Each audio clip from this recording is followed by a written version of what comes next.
क्या पीएमसी खत्म होकर पीएमडीसी बहाल हो गई है? एमडी कैट प्रोविंशियल लेवल पर होगा या नेशनल लेवल पर होगा? एमडी कैट कब होगा और उसका सिलेबस क्या होगा? अब हम कहां से तैयारी करें, किस सिलेबस को फॉलो करें, और जो हमने फीस सबमिट करवा दी थी उसका क्या होगा? और ये जो सारा टाइम है, इस टाइम को हम किस तरह से यूटिलाइज करें? ये वो सब सवाल हैं जिनके जवाब आपको आज के सेशन में मिलेंगे।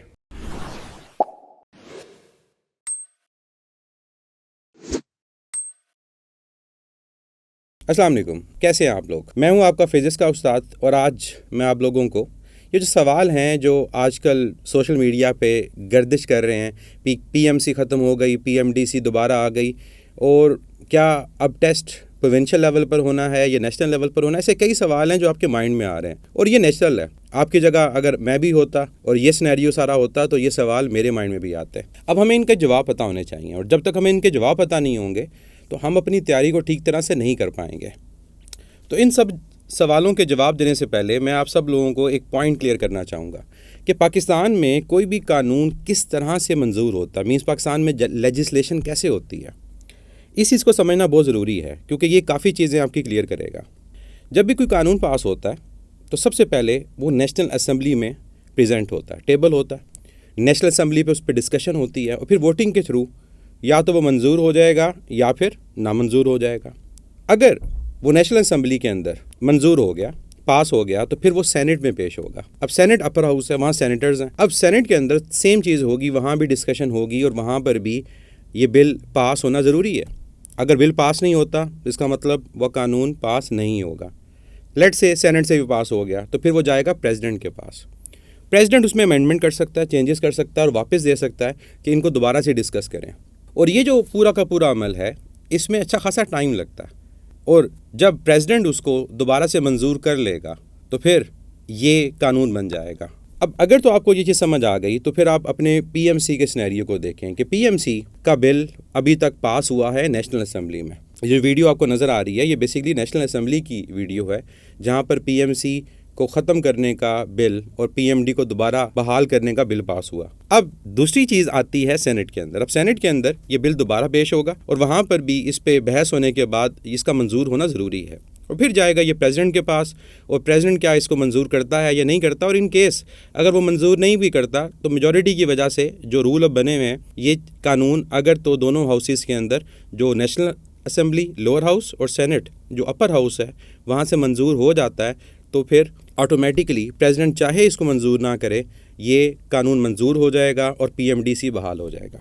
अब अगर ये बात आपको समझ आ गई तो ये सोचेंगे काम कितने टाइम में होगा। इसको एक अच्छा खासा टाइम लगेगा, और जब उस टाइम को लगना है तो फिर उस टाइम को आपने यूटिलाइज़ करना है, ना कि आप लोग न्यूज़ पे देखें कि क्या हो रहा है, सोशल मीडिया पे डिफरेंट ग्रुप्स में देखें क्या हो रहा है। आपको चाहिए कि आप इस टाइम को यूटिलाइज़ करें और अपनी तैयारी को बेहतरीन करें। ये वो टाइम है जहाँ पर आप किसी दूसरे के ऊपर सबकत लेकर जा सकते हैं, मीन्स अपनी तैयारी को दूसरे से बेहतर कर सकते हैं।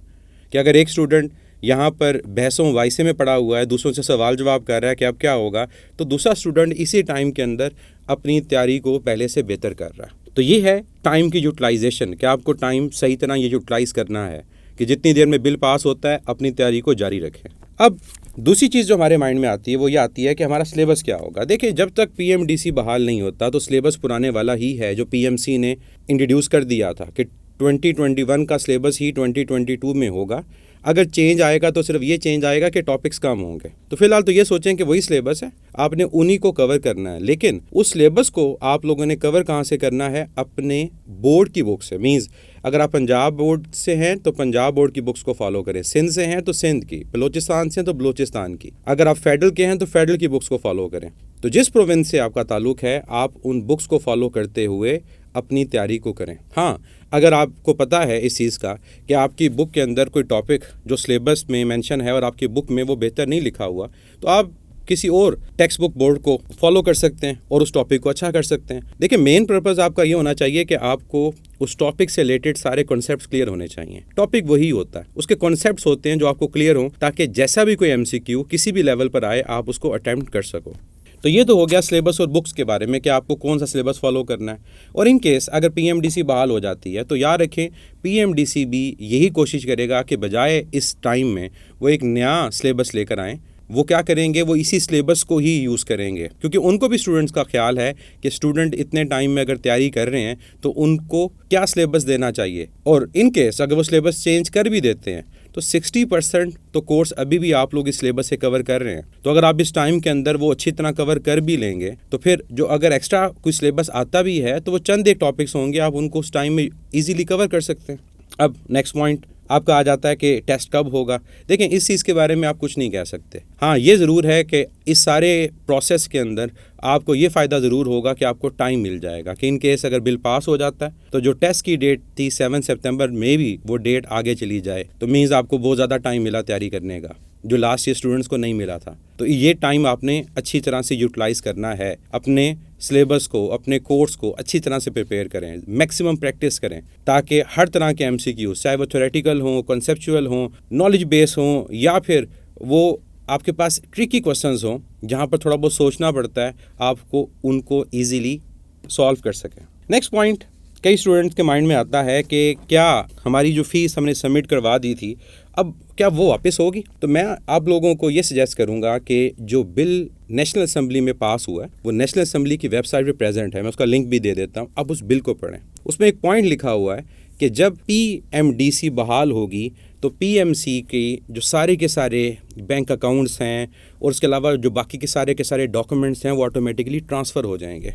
तो मीन्स आपकी फ़ीस, आपके डॉक्यूमेंट्स, आपकी सारी की सारी इन्फॉर्मेशन कहीं नहीं जा रही, वही PMC का ऑफिस अब वो PMDC बन जाएगा। स्टाफ मेंबर्स जो होंगे मैक्सिमम वही रहेंगे और पहले भी वही थे जब PMDC से PMC बना था। तो फ़ीस के बारे में बिल्कुल घबराना आप लोगों ने नहीं है कि फ़ीस आपकी कहीं पर चली जाएगी। और इन केस ये टेस्ट प्रोविंशियल लेवल पे चला जाता है और जो जाना भी है, क्योंकि उस बिल के अंदर ये मेंशन है कि टेस्ट जो होगा वो प्रोविंशियल लेवल पे होगा। पंजाब में इसको UHS ले रहा होगा, जो KPK वहाँ पर जो पहले ईटा का टेस्ट होता है जो खैबर मेडिकल यूनिवर्सिटी लेती है, सिंध के अंदर इसी तरह से टेस्ट होता है, बलोचिस्तान वालों का UHS लेता था, इस तरह फेडरल का अपना टेस्ट होता था। तो ये याद रखें कि जो टेस्ट है अगर वो प्रोविंशियल लेवल पे चला जाता है तो आपकी रजिस्ट्रेशन भी प्रोविंशियल लेवल पे शिफ्ट हो जाएगी, क्योंकि मेन इन तमाम बॉडीज़ को कंट्रोल PMDC ही करता है। तो आपकी फ़ी भी शिफ्ट होगी, आपकी रजिस्ट्रेशन भी शिफ्ट हो जाएगी। तो इसलिए इस चीज़ को तो बिल्कुल ना सोचें, आपका मुस्तकबिल ज़्यादा इंपॉर्टेंट है ना कि वो चंद हज़ार रुपये जो आप लोगों ने सबमिट करवाए थे, और वो कहीं नहीं जाने वाले, वो यहीं पर हैं। तो मेरा ख्याल है कि आपको काफ़ी चीज़ें जो आपके माइंड में थी वो क्लियर हो गई होंगी कि बिल कैसे पास होता है, टेस्ट कब होगा, कौन लेगा, प्रोविंशियल लेवल पर होगा तो कौन लेगा, हमें सिलेबस कौन सा फॉलो करना है, टेक्स्ट बुक कौन सी फॉलो करनी है, हमारी फीस, हमारी रजिस्ट्रेशन का क्या होगा, और सबसे इंपॉर्टेंटली इन तमाम चीज़ों से हटके टाइम सबसे ज़्यादा इंपॉर्टेंट होता है। ये टाइम दोबारा नहीं आने वाला। तो अगर आपको ये टाइम मिला है तो देखें, इसको अपनी किस्मत समझें कि आपको किस्मत से टाइम मिला है कि अगर ये बिल पास हो जाता है, PMC डिसॉल्व होकर PMDC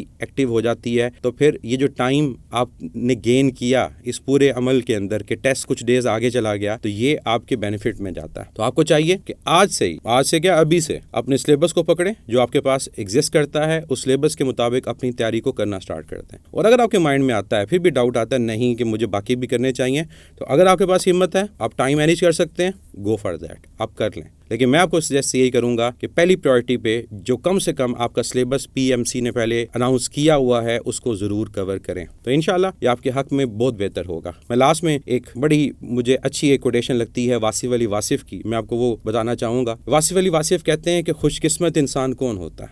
खुशकिस्मत इंसान वो होता है जो अपनी किस्मत पे खुश होता है। तो आपको अपनी किस्मत पे खुश होना है ताकि आप भी एक खुशकिस्मत इंसान हो। अपना ख्याल रखें, खुश रहें। अल्लाह ताला हम सबको दूसरों के लिए आसानियाँ पैदा करने का शर्फ अता करे। अल्लाह हाफ़िज़।